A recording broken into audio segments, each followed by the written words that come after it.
Local Edition. I'm Brad Pomerance in the San Gabriel Valley. Today we are joined by Penny Fraumeni. She is the Vice President of the Hacienda La Puente Unified School Board. I'd like to speak with you, Madam Vice President, about the California Assessment of Student Performance and Progress, known as the SBAC, the new standardized test being given to public school students. The results are out, and not so good. Statewide, not so good at all. Yeah, we have English standards, 44% met standards, math, 33% met standards, much below the prior CST test. What happened? Nationwide, yes, this has happened. And part of the nation is taking a test called PARC, right, and the other part is taking SBAC. That would be us in California. But nationwide, the test scores are down. The shift to the Common Core instructionally has been very difficult to begin with. In the last 3 years, the teachers have been absolutely stunned at what they have to do to shift the instruction. It's no longer teach, take a test, drill and kill. Drill and kill. Right. It's no longer that. It's more in depth. It's looking at careers, pathways. It's getting kids ready for the 21st century skills. One could argue that seems like a net positive. Well, it should be a big positive because the rigor has been kicked up very high across the board. But the math is so difficult and so different.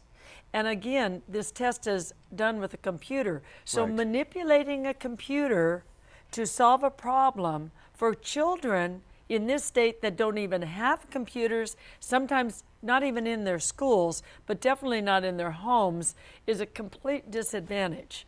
So what we saw, and we're looking at our test scores right now, our schools that are the heavy Latino populations in the La Puente side of the district, much lower than they were before. And I do want to talk about your district because it's really a microcosm in a lot of ways for a lot of districts. You have communities where significant numbers are of Asian descent, Asian American descent. You have communities, significant numbers are of Latino descent. And sure enough, you look at those two different communities and the scores are quite disparate. When you look at Asian Americans, they met standards at 72% for English, for math 69%, yet Latinos 32% for English and 21% for math. I mean, that is a massive spread. Yes, and the really difficult part for us to grasp is on the CST, we closed the achievement gap at many of our La Puente schools. In fact, at some of our major schools of La Puente, they exceeded the achievement gap. They were achieving with the Caucasian and Asian population at the same level. Now we've got this big, like you said, just a huge separation again. Is it the digital divide? Is it the lack of access to computers, to broadband? I personally feel it's the lack of access to computers.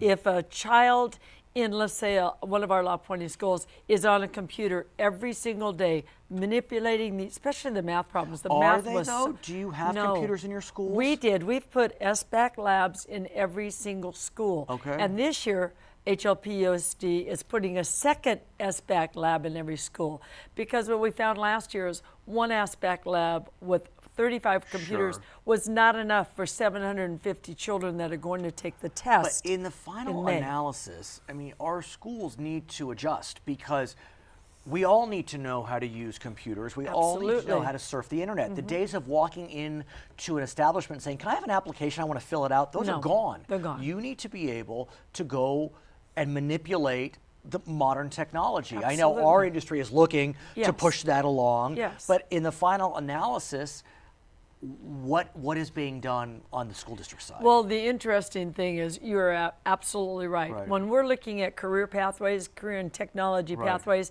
what you people want out here in industry is kids that can work in teams, reconstruct and deconstruct problems, and do problem-based learning. Basically, you got a problem, how do we solve it?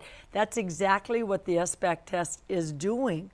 They're giving, and that's why the math is so low, so much lower than before, because the kids had to take a problem. They couldn't just put an answer that they did in their head, write down. They had to explain their answer, deconstruct what they did in their head, and write. It's not ABCD. Oh no, and then they had to manipulate the computer to move the problem and make some of the times they actually had to draw a picture of how they solved it. Very difficult. Here's an interesting dichotomy though.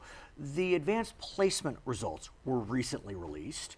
Yeah. We know that African Americans and Latinos in California are taking the test at a much higher level than their counterparts nationwide. And African Americans and Latinos are passing those tests at a much higher than their counterparts.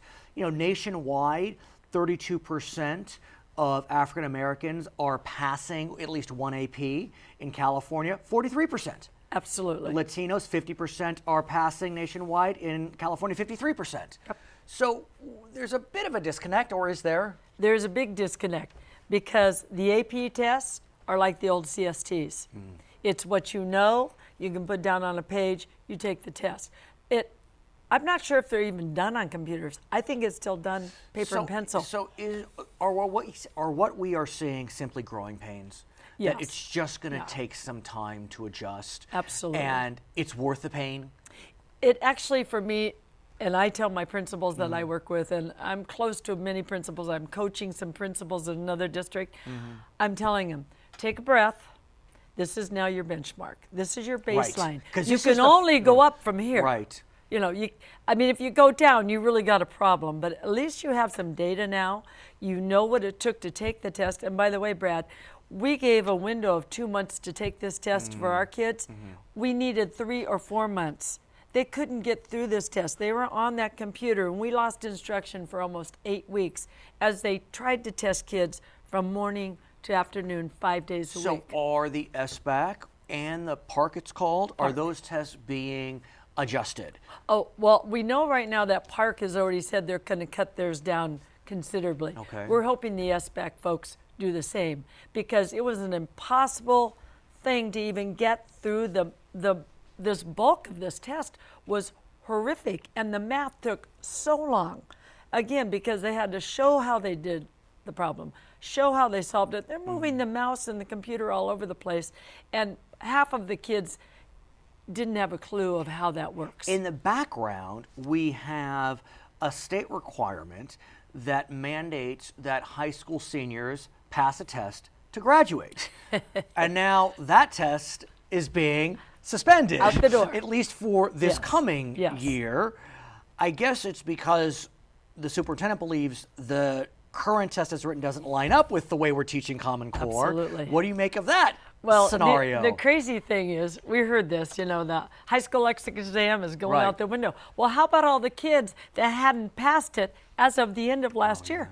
They were in limbo whether they were even going to be admitted to colleges.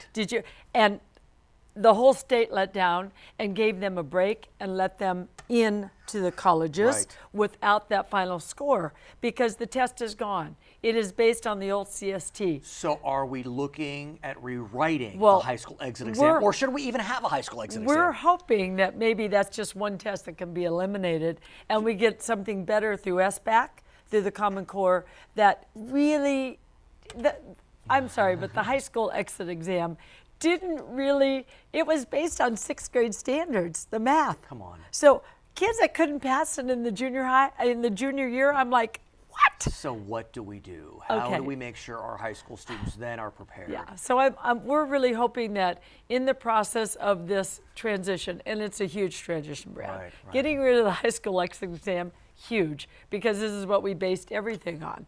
And by the way, when the kids were working on the high school exit, they couldn't care less about the CST. They didn't even try. Most of them didn't show up. So either keeping something that looks like that or eliminating it completely and going with an SBAC type of test is really a big state decision right now. These are crazy times. It's gonna be tough. Yeah, these are crazy times. Tough. Her name is Penny Fraumeni. She is the vice president of the Hacienda La Puente Unified School Board. I'm Brad Pomerance in the San Gabriel Valley. This is Charter Local Edition.